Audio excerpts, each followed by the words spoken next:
Savitribai Phule anniversary और साथ ही में फ़ातिमा शेख की भी एनिवर्सरी उस हफ्ते में, उस बाद में होगी। हम जो पूरा इंक्लूसिव कैंपेन है वो उसके बारे में तो चर्चा हुई है और क्या क्या होगा, पर जो डेमोक्रेटिक जो पूरे इंस्टीट्यूशंस हैं और ढांचा है जो हमारे देश का, उस पर जो अटैक हो रहा है और उसके कारण जो लोग सड़कों पर उतर के आ रहे हैं लगातार, और ऐसा नहीं है कि कोई अपनी खुशी से आ रहा है, ये पूरी तरह से प्रचार करने की कोशिश हो रही है कि यहाँ पे तो मेला लग रहा है, पता नहीं चल रहा कि मेला है कि प्रोटेस्ट है, और ये सारी चीज़ें हो रही है। 1.1 डिग्री टेम्परेचर था कल रात में और लोग सड़कों पर उतरने पे मजबूर हो रहे हैं। तो हम इस बात को फोरग्राउंड कर रहे हैं, जो फार्मर्स का प्रोटेस्ट है उसको फोरग्राउंड किया जा रहा है, और जो सारी ताकतें हैं जो इस प्रोटेस्ट को जो मजबूर किया जा रहा है लोगों को सड़क पे उतरने के लिए,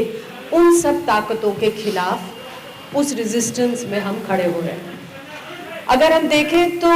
डेमोक्रेसी में, किसी भी लोकतंत्र में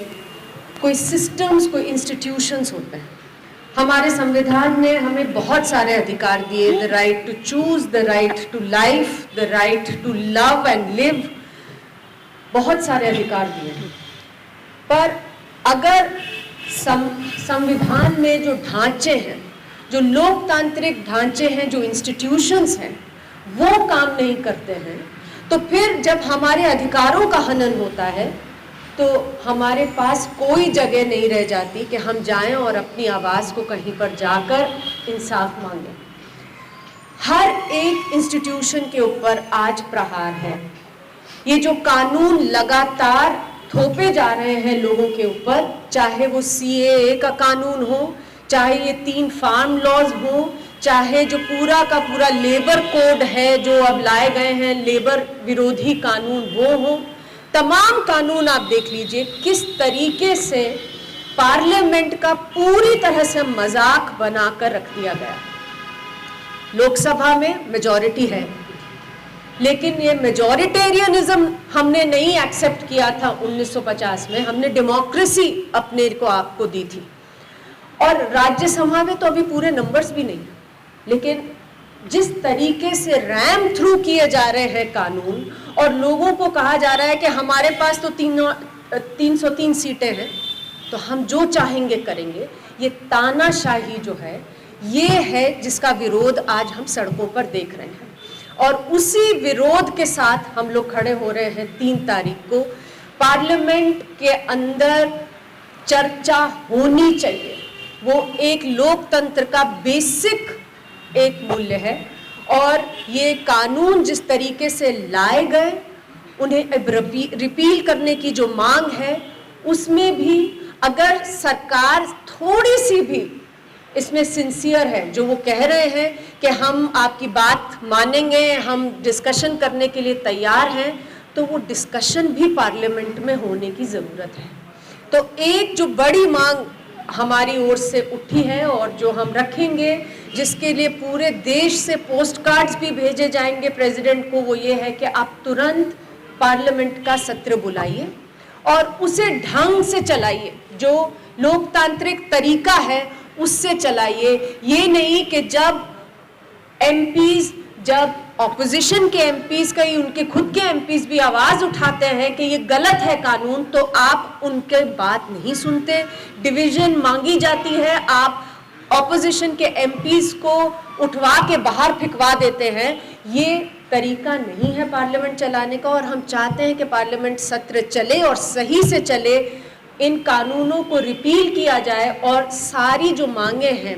किसानों की, उनके ऊपर गौर किया जाए, और तमाम जो सारी प्रॉब्लम्स आ रही हैं जिसके कारण लोग प्रोटेस्ट कर रहे हैं, चाहे वो CAA है, चाहे दूसरे कानून है, उनके ऊपर भी खुल के चर्चा होनी चाहिए और ढंग से चर्चा होनी चाहिए। ये एक बड़ी मांग है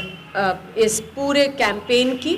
और इसके ऊपर भी पूरी तरह से आवाज़ उठाई जाएगी 3 तारीख को, और उसके बियॉन्ड भी जब हम प्रेसिडेंट को पिटिशन करेंगे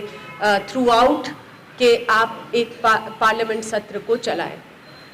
दूसरी चीज़, ये जो पूरा निजीकरण का मामला चल रहा है, ये जो कुछ पूंजीपतियों के लिए सरकार काम कर रही है और जो आम नागरिक है, जो काम करने वाले मजदूर हैं, किसान हैं, जो मेहनतकश लोग हैं, उनके अधिकारों को कुचलकर जो काम हो रहा है वो आज साफ नजर आ रहा है। तो कहीं प्रोटेस्ट्स में जिस तरीके से इवन आर्टिकुलेशन हो रही है, वो मुझे लगता है कि पहले भी जब हम अगर उठे नहीं कैंपेन चलाया गया था, उससे पहले भी जो कैंपेन चलाए गए थे, लगातार ये आवाज़ हम लोग ने भी उठाई थी कि ये निजीकरण, ये कुछ पूंजीपतियों के लिए जो क्रोनी कैपिटलिज्म का पूरा खेल खेला जा रहा है, हम इसके खिलाफ हैं और सरकार को जागना ही होगा। हम समझ रहे हैं कि सरकार के लिए ये कुछ परिवार, ये कुछ पूंजीपति बहुत ज़रूरी है। अब इसमें कोई बात छुपी नहीं रह गई है। सरकार ने इलेक्टोरल बॉन्ड्स लाए ये कहकर कि हम बहुत पारदर्शिता करेंगे, हमें मालूम है क्या हो रहा है। इलेक्टोरल बॉन्ड्स में 10,000 करोड़ रुपए से ज़्यादा अभी तक रूलिंग पार्टी ने ले लिए हैं और वो कौन दे रहे हैं बताया नहीं जा रहा है किसी को। और उसका कारण यही है कि कुछ ही ये पूंजीपति हैं जो दे रहे हैं सरकार को, जो रूलिंग पार्टी है उसको ये फंड्स, और उन्हीं के लिए क्विड प्रो को में ये काम हो रहा है। तो लेबर लॉस को तो जरूर खराब किया ही जाएगा,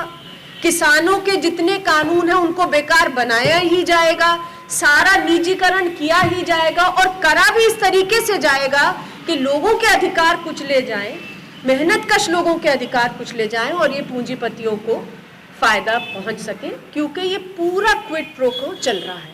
ये सरकार बनाने का ही तरीका ये बन चुका है, वो सबको नजर आता था। और आज जब प्रोटेस्ट हो रहे हैं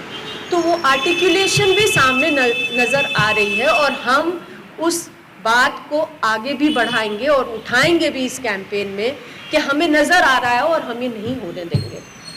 और जो पूरा जुडिशियल अकाउंटेबिलिटी का मामला है, क्योंकि हम देख रहे हैं कि केवल पार्लियामेंट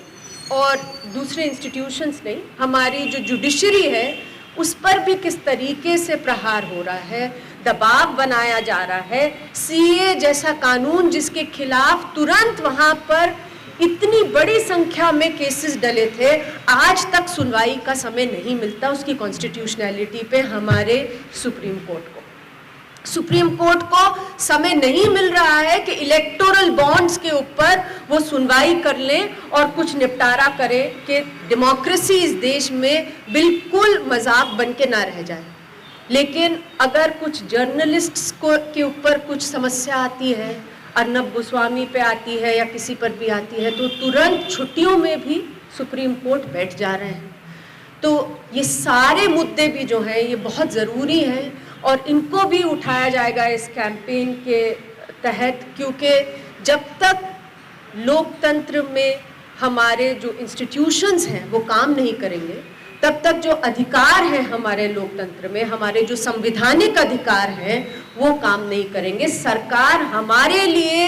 हम लोगों के लिए, जो वी द पीपल हैं उनके लिए काम नहीं करेगी, वो कुछ चंद